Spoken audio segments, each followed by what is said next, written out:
नारायण समारंभां शंकराचार्य मध्यमाम अस्मदाचार्य पर्यंताम वंदे गुरु परंपराम। मौनी अमावस्या के पावन पर्व पर शासन एवं प्रशासन का जो मौन है वह क्या संकेत कर रहा है। भारतीय हिंदू वैदिक सनातन धर्म के सर्वोच्च गद्दी पर आसीन एक आचार्य के साथ जो दुर्व्यवहार किया गया है एवं उनके समर्थकों, संत महात्माओं, वेद पाठी ब्राह्मणों एवं दंडी सन्यासियों के साथ किया गया दुर्व्यवहार अत्यंत निंदनीय है। चूँकि एक साधारण सा वेद पाठी ब्राह्मण जिसकी शिखा और सूत्र एवं यज्ञोपवीत उसके प्राण होते हैं, उसकी शिखा को पकड़ करके जिस तरीके से झंझोर करके उसको घसीटा गया है, यह अक्षम्य अपराध है शासन प्रशासन के द्वारा।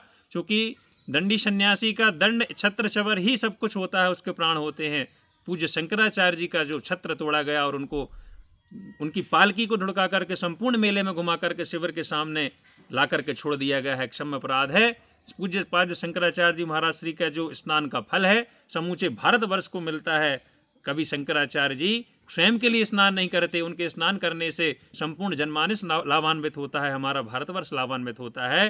भारत देश के उत्कर्ष का गान करते हुए देवता भी कहते हैं, गायन्ति देवाः किल गीत कानि धन्यास्तुते भारत भूमि भागे स्वर्गाप वर्गास्पद हेतु भूता भवन्ति भूयाः पुरसः सुरत्वात्।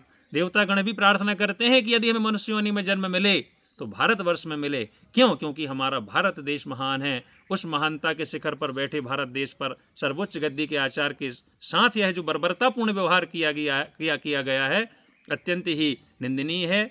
चूँकि छोटी सी भी घटना माघ मेले या कुंभ मेले में यदि हो जाती है तो आला अधिकारी और संपूर्ण जनमानस नेता प्रतिपक्ष संपूर्ण वहां जाकर के बैठ करके एक्शन लेकर के उस पर कार्रवाई करता है।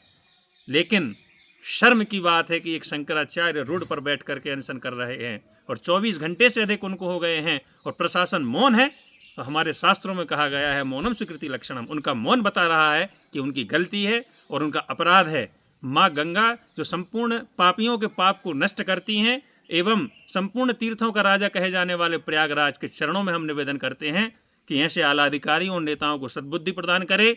शीघ्र ही समस्त नेता आला अधिकारी जिनसे अपराध हुआ है वह पूज्य शंकराचार्य जी के चरणों में जाकर के क्षमा मांगे, ससम्मान उन्हें स्नान करा करके उनके शिविर में ले जा करके छोड़ें, ऐसी सद्बुद्धि प्रदान करे। और ऐसा वो यदि नहीं करते तो संपूर्ण जनमानस सनातन धर्मावलंबी एक उग्र आंदोलन की ओर अग्रसर होगा, जिसके जवाबदार और कोई नहीं, इस घटना के कृत्य को अंजाम देने वाले अधिकारी ही होंगे, कोई दूसरा नहीं होगा। इलाहाबाद का नाम प्रयागराज कर देने से कुछ नहीं होता। एक भगवाधारी संत जो इस समय देश का मुख्यमंत्री है वह भी एक शंकराचार्य की वेदना को नहीं समझ पा रहा है। इससे बड़े दुर्भाग्य की बात और कुछ हमारे भारत देश में इस समय हो नहीं सकती।